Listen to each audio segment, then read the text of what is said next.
Before the eye beholds form, space is already alive. What the senses call emptiness, the initiate knows as substance, the hidden ocean through which thought, desire, and will silently move. No chamber is vacant, no silence is barren.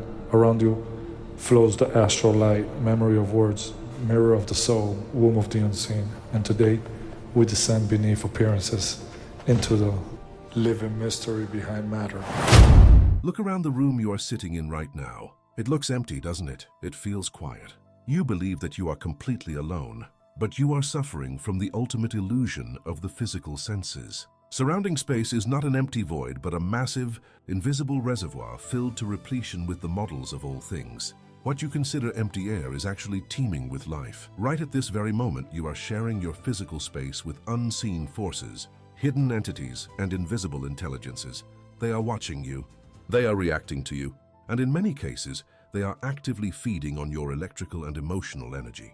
If you have ever woken up completely drained despite sleeping for 8 hours, if you have ever walked into a room and felt a sudden, suffocating heaviness, or if you have ever been hijacked by a sudden wave of anger or despair that didn't even feel like your own, you were not experiencing a chemical imbalance. You were experiencing a direct intrusion from the unseen world. In our last episode, we decoded the secret architecture of your sevenfold constitution and the cosmic electricity known as Fohat. Today, we are taking a terrifying but necessary step deeper into the Secret Doctrine. We are going to expose the hidden entities that share this space with us. We are going to unmask the invisible forces that either silently feed on your life force, or if you know how to command them, can catapult you to unimaginable greatness. But to understand what is sharing your room right now, you must first understand the ocean you are swimming in. Science teaches us that the universe is made of matter and empty space. But the ancient initiates knew better. They knew that there is not one finger's breadth of a void, space in the whole boundless universe. You are entirely submerged in an invisible, all-penetrating fluid. The medieval alchemists called it the sidereal light. The Eastern initiates called it akasa, and the Hermetic philosophers called it the astral light. The astral light is the invisible psychic atmosphere of our planet. It is a dynamic living ether that records everything. It is the repository where the vestiges of all our acts and thoughts are permanently imprinted. But it is not just a passive recording device. It is a dual force. In its highest aspect, it is the breath of God. In its lowest, it is the venom of the devil. And swimming inside this invisible ocean are countless races of beings that are completely alien to human evolution. The first class of these unseen entities are known as the Elementals. When you hear the word spirit, you probably think of a deceased human. But the Elementals were never human. They are the invisible nature spirits, the acting, though imperceptible, secondary causes behind all terrestrial phenomena. The ancient Rosicrucians categorized them as the gnomes of the earth, the sylphs of the air, the salamanders of the fire, and the undines of the water. They are the intelligent forces that carry out the laws of nature. Modern science mocks this idea. A physicist will tell you that light, heat, and magnetism are just blind modes of motion. But esoteric philosophy sees in these effects the actions of intelligent divine workmen. Think of it like this. The sensation of light is like the sound of rolling carriage wheels. Science only studies the noise of the wheels. Occultism studies the invisible driver sitting inside the carriage directing the horses. The elementals are those drivers. These entities are not demons in the Christian sense, nor are they necessarily evil. They are blind forces. They are completely indifferent. They operate exactly like electricity. They will just as easily warm your home as they will burn it to the ground. And here is the secret that the ancient magicians used to perform literal miracles. Elementals are completely subservient to the focused human will. When a person with a highly trained mind concentrates their intention, they are generating a magnetic current in the astral light. The elementals are irresistibly drawn to this current. A man free from worldly incentives and sensuality, who possesses nobility of soul and a strong will, can command these forces to heal the sick or alter physical reality. But if your mind is chaotic, weak, or driven by base desires, you do not command them. Instead, you become their unconscious puppet. But these blind forces of nature are not the only things sharing your space. In fact, the most dangerous entities you will ever encounter were born entirely inside your own head. We are stepping now into the mental plane, the factory of thought. Modern society treats thoughts as if they are harmless, private illusions confined to the inside of your skull. But Helena Blavatsky and the mystery schools taught a chilling truth. Thought is a substance. Every belief, every image, and every idea you generate radiates outward as an energetic vibration. When you focus on an idea repeatedly, it does not just vanish. It takes shape. Ideas are living beings, and like beings, they can evolve, strengthen, and enslave their creator. When you indulge in a deep, dark obsession, or when you constantly feed a profound fear, you are literally giving birth to an entity in the astral and mental planes. This is why you cannot break your toxic habits. You think you are fighting a psychological pattern, but you are actually fighting a parasite of your own making. A repeated fear becomes a shadow that follows you. An obsession becomes a parasite that controls you. Once birthed, these thought forms require energy to survive. And where do they get that energy? From you. They hover in your aura, whispering in your ear, triggering the exact same anxieties and cravings that created them, just so they can feed on the emotional voltage you release when you spiral into despair. Every time you repeat, "I cannot," you forge a wall. Every time you dwell on scarcity, you close the channels of abundance, and the danger goes far beyond your individual life. When a prejudice or a fear is held by millions of people for generations, it becomes a collective egregore, a massive, monstrous thought form so strong it can dominate entire nations and cause mass hysteria. The wars and hatreds of humanity leave a literal residue, saturating the astral plane like toxic smoke.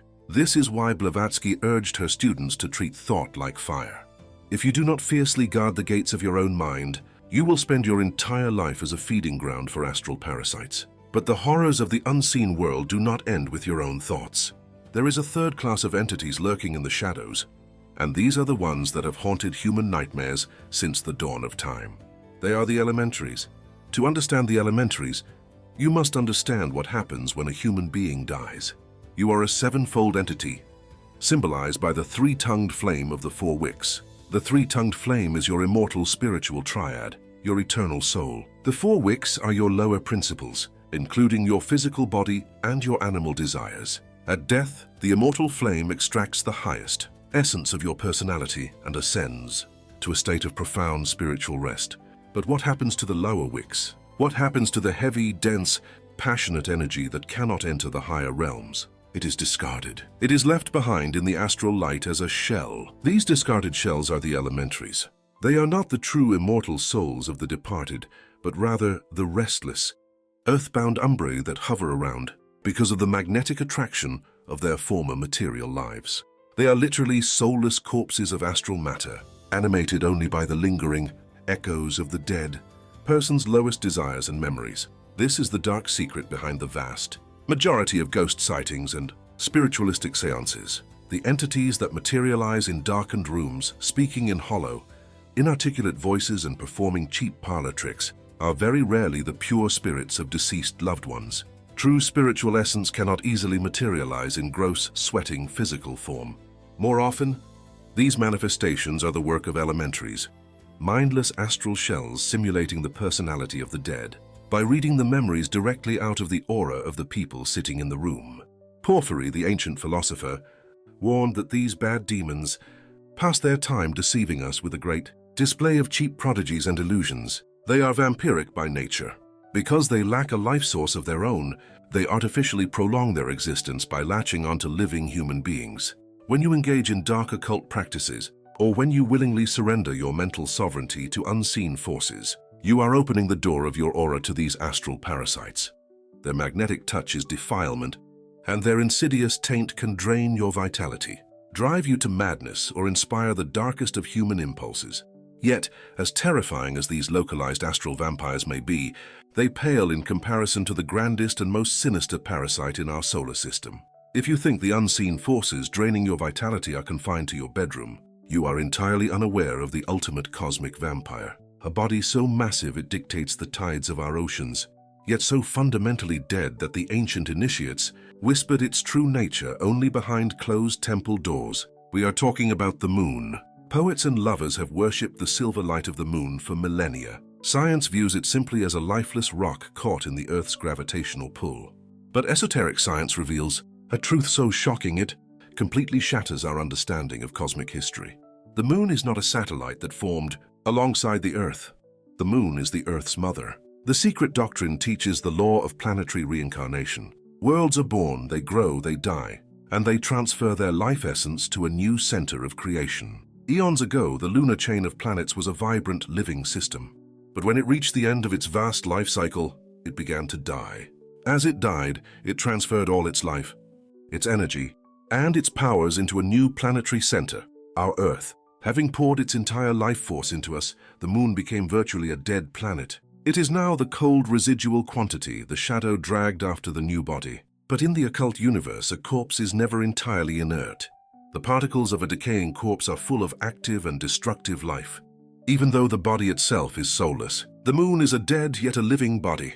And like all ghouls or vampires, the Moon is the friend of the sorcerers and the foe of the unwary. Blavatsky revealed that the Moon is constantly vampirized by her child, the Earth, and in turn, she revenges herself on it by soaking it through and through with the nefarious, invisible, and poisoned influence which emanates from the occult side of her nature. Her emanations are dual. They generate physical life, but they also destroy and corrupt it. This is why the ancients deeply understood the phases of the Moon and its profound effects on the nervous system, human moods, and conception. The moonbeams that look so beautiful to the naked eye carry the heavy, decaying astral energy of a dead world. This is not superstition. It is the hidden physics of the solar system. When you bask in the dense lunar magnetism without protection, you are subjecting your subtle body to the emanations of a cosmic corpse. So how do you survive?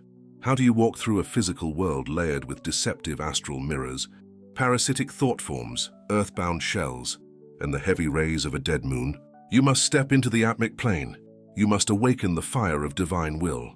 If you operate only on the physical plane, reacting blindly to your emotions, you are easy prey. The astral realm does not care if you are a good person. It only responds to vibration. If you enter a situation with fear, fear will surround you. If you allow your aura to be polluted by envy, resentment, or the toxic garbage poured out by the daily news, you are willingly painting a target on your back for every passing energetic parasite. The first step to sovereignty is cleansing your astral field. This does not require burning sage or performing complex rituals. It requires the ruthless, unyielding discipline of your own attention. You must observe your desires before they grow claws. When a sudden, irrational sadness hits you, or a dark impulse whispers in your mind, you must recognize that it is not yours. You must look at it and say, "Not mine," and not refused, and watch it pass like weather. Once you strip away the borrowed voices and the parasitic habits, you arrive at the Atmic Will. On the physical plane, human will is fractured, diluted by fear and hesitation. But Atmic Will is a straight, unstoppable current of fire. It is not "I want," it is "I am." When you act from your raw, unmasked essence, without apology or compromise, you align with the cosmic electricity of Fohat. You stop being a passive victim of the environment, and you become a living tuning fork that rearranges the space around you. The hidden entities, the elementals, and the unseen forces of nature are completely powerless in the face of a single ray of God, which is the awakened spiritual will of a human being. When your intentions are pure and your focus is absolute, the universe has no choice but to bend to your design. You cease to be prey and you become the cosmic engineer. You are luminous. Your life force is not confined to your body. It spills into the world, shaping the unseen environment around you.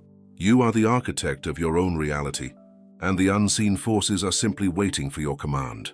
If this transmission shattered your perception of reality today, hit that subscribe button, like this video, and drop a comment below, telling me which parasitic thought form you are going to destroy first. In our next episode, we are going to open the ultimate ledger of the universe. We will explore the Lipika, the cosmic recorders of karma, and reveal how every action you have ever taken is permanently engraved in the stars. The veil is lifting. Now take back your power. Thanks for joining me in this journey. Until next time, Universal Consciousness signing out.